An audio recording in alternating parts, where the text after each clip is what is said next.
You hold one wedge in one hand, and you have your small sledge or your maul or your whatever in the other hand, and you're kind of tapping it, the little tap tap tap-roo.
welcome back to another episode of Travis Does Firewood. You just saw in the previous episode I used a brick chisel. Today, boys and girls, we're going to be using a wedge. So before we do some wedge cutting, I wanted to get some different wood. So we're going to be splitting a few rounds, getting some stuff out of the way, so we get to something that is worthy of the metal wedge. And I'm going to show you what I do and why I use the wedges in the sledge to split wood. So stay tuned and let's get into it. So when I'm on location or in my yard, I have this bag of goodies right here when I go out. So in here I have several of these basic wedges, nothing fancy from Harbor Freight. I have these, okay, and then I try to paint them orange color, bright color, so when they flop out or bang around, you can see them in the sawdust, in the branches and debris, whatever. I have this small metal pry bar in case I need to get in there to turn over around, or I don't have my PV on me, or to go in between to help. It's just not having this around. I have this like super wedge, I forget what this is called, where it gives a little bit more like wedge power. I had one of these before. I bought it on Amazon. They're quite expensive, but the damn thing broke. It broke inside. It was that cherry that I'm burning now. So a piece of, to the former one, I think it was the tip of it, is inside one of the cherry pieces that I'm sure I'll find it in the ash when I'm burning it. So yeah, I have this. This would be what I start with. Then I use the other wedges to help. This one stuck. So this is my go-to. Then I have an old axe head that I could use too if need be. Okay, this is definitely wider than the other ones, or yeah, and here to help.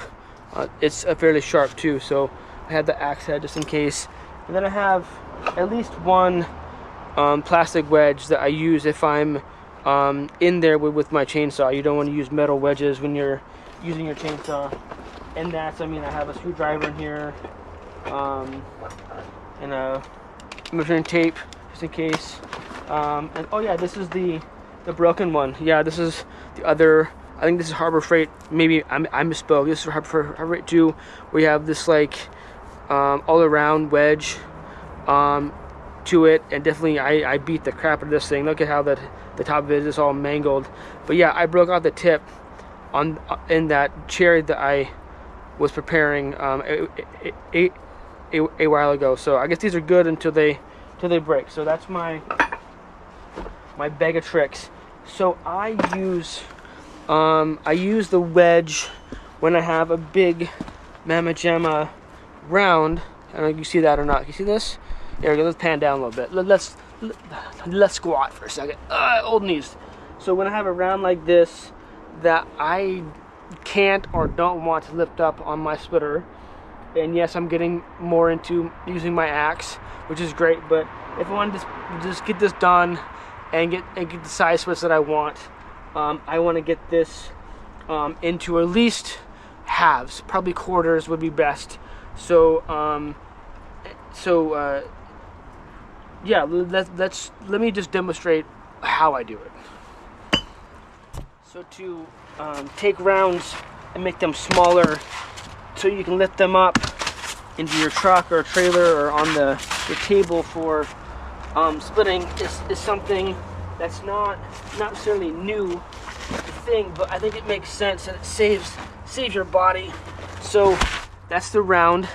You can see it, definitely big. There's a split right here, so I would start with, so if there's a split, use that to your advantage, because this, in theory, this will go in that split, and then I take my small sledge. Yeah, so in the bag's also a small sledgehammer, and I would use this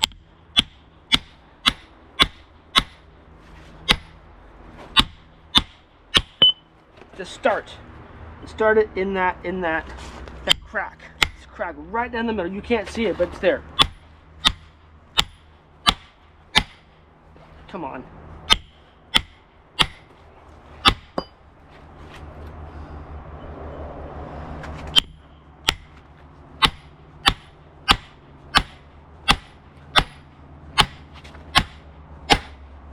All right, so that started this wedge. Now, I'll use an example in the next round if there's not a crack. So then now, the super wedge, or whatever you want to call it, is in. I started with my small sledgehammer. Now then I finished it off either with a maul, right, which is just like a 8 pounder, or a sledgehammer. So I like using the sledgehammer, a little bit more power. This is 8 pounds or so. So let's finish it off with this.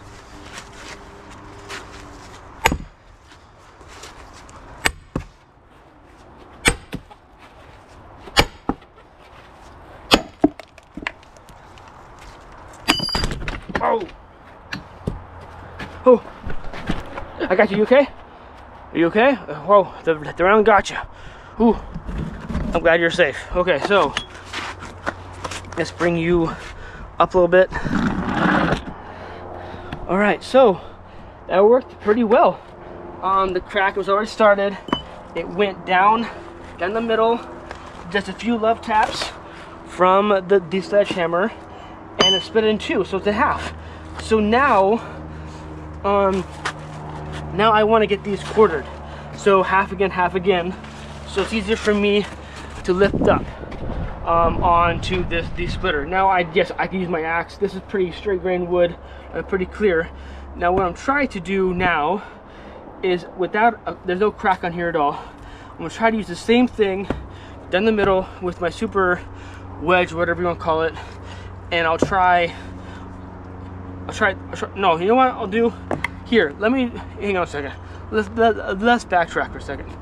These wedges here are bought new, and they are, I think I filed these, and they're banged up a little bit, but the sharpness of these is very blunt. You're not gonna, you won't shave your face with these bad boys, and I don't like that, how they're so blunt. So what I do, I use this wedge the most because it's made for it, because this edge is more, it's a sharper than coming from the manufacturer. So then let's see if this works. I'll attempt to start it in this piece.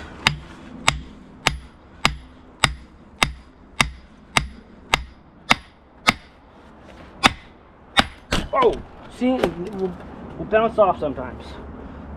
Try it again.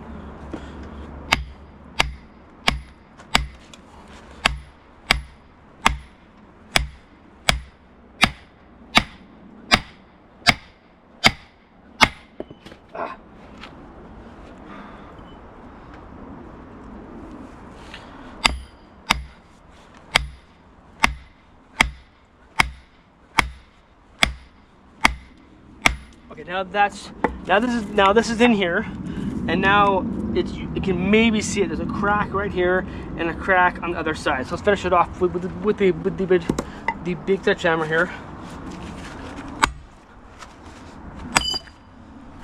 2 love taps. Oh, hit the camera again. 2 love taps, and it's split. This is very straight grain wood. There's no branches. There's no knots in here. We'll split easy with an axe. So that's the ideal situation. Not too difficult, not too hard.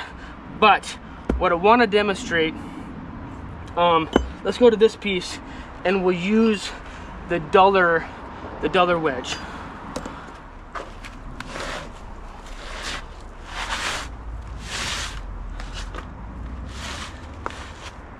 All right, so I have the other half of that bigger round, and I'm going to use the other type of wedge, and we're going to attempt to start it with this, just with no cracks in it, just right in the middle.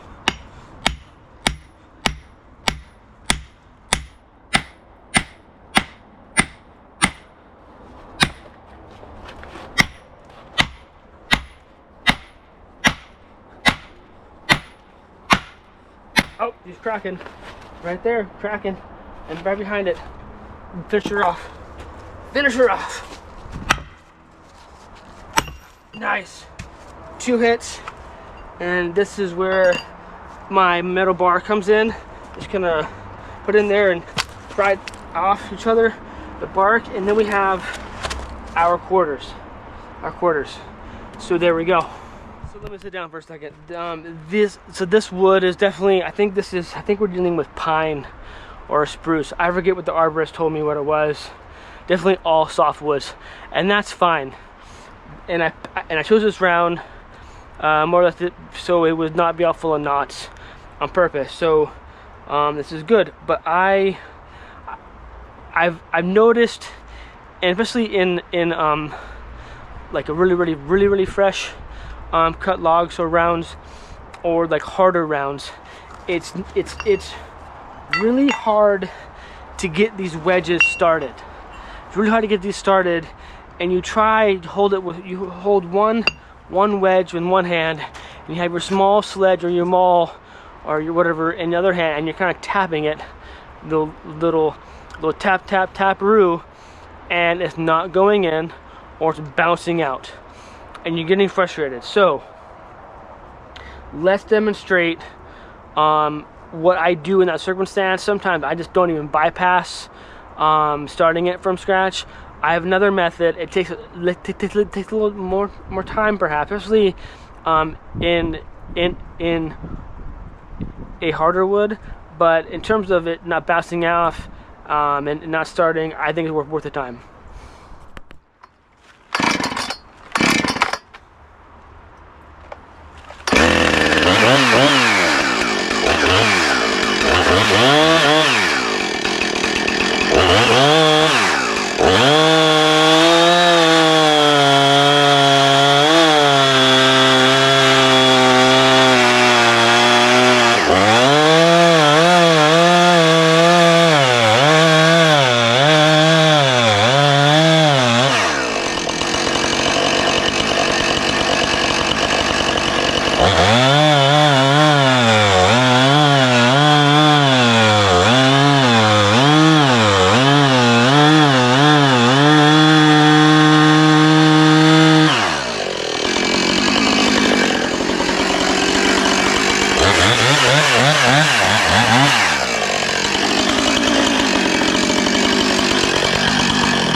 So we know we can use the wedges to split, and in theory, I mean, it's best to do that to whittle down your bigger rounds so you can process it easier, faster, safer.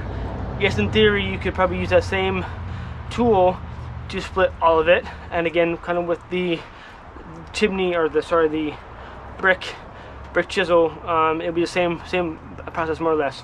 But in terms of using the wedges in the field, on your property, in the wood yard, let's, for example, you don't want to mess with you want to have this be in quarters, right? And you don't want to mess with your wedge not starting, bouncing out, going at an angle, whatever. This is what I do. This is what I do right here. This is what I do right here. I want this in quarters. I'm going to take my chainsaw, and I'm just going to make an X, a very shallow cut, make an X, and it's that way, and then I won't go all the way through. Yes, I can noodle the whole thing. I could, and then that just adds more wear to my chainsaw, and more wear to my chain, etc. Versus me using my body to use the wedge in those starter points and hacking at it for a few bit, and then it's done. You have to weigh in terms of what type of wood you're using, etc., or have it in front of you. But with this, but I think it's still worthwhile to not abuse the saw. Use your body a little bit more. Exercise. It's not that difficult. So let me show you what I'm talking about.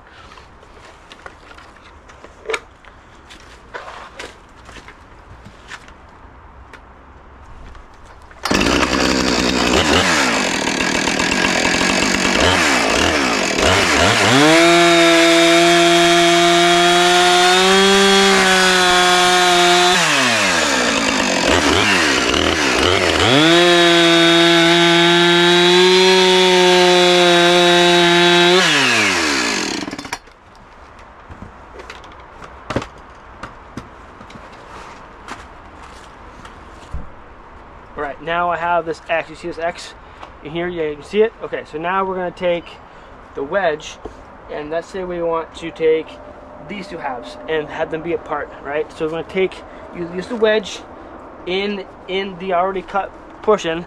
It's not that deep, and maybe in here, maybe 1 inch, in here, maybe half an inch, right?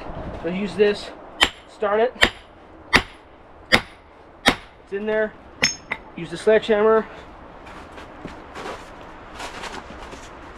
Oh, come on.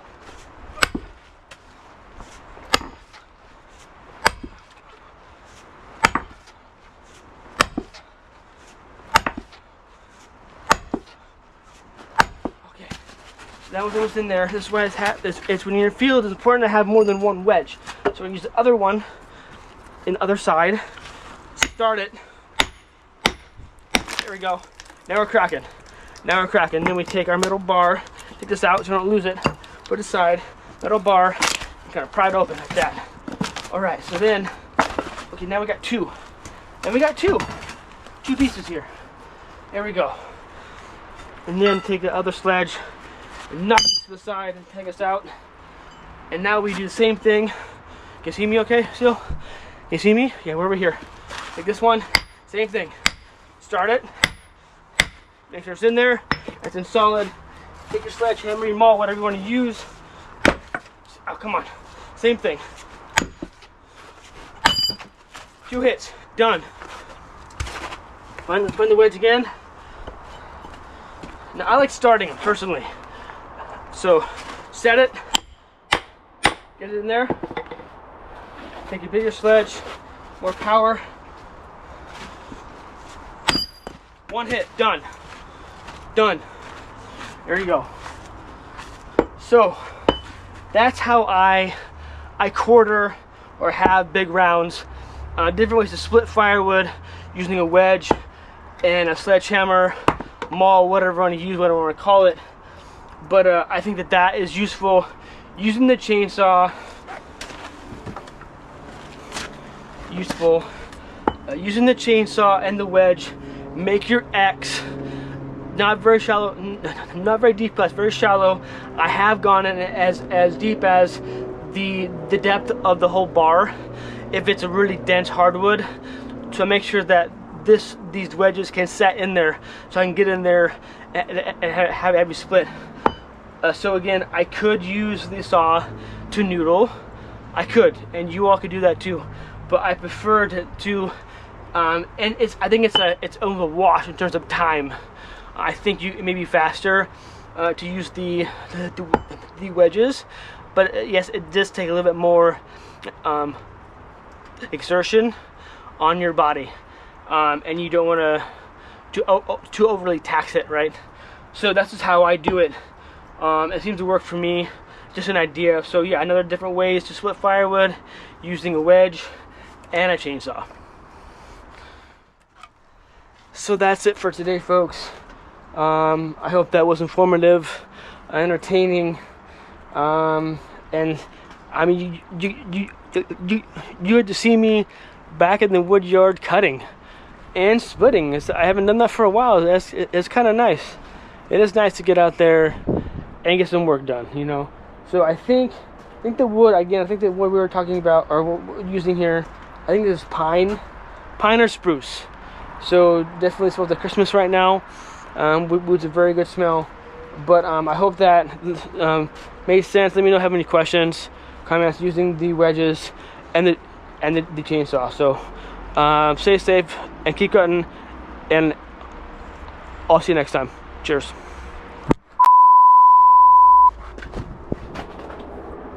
With the straight grain stuff, I wonder if this would split knife. I'm sure it would with the axe here. Let's try this. Try this axe out.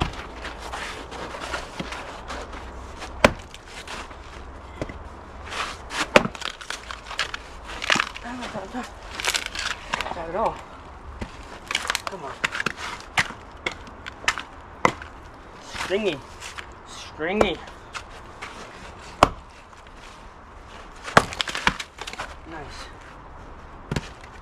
Not too bad at all.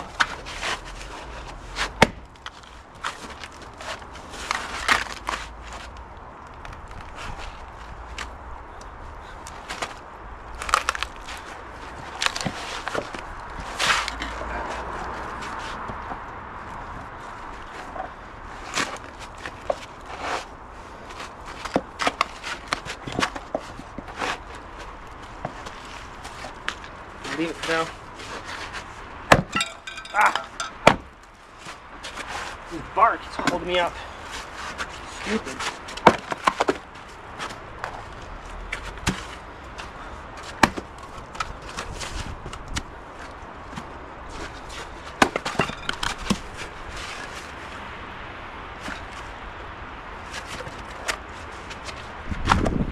Come on.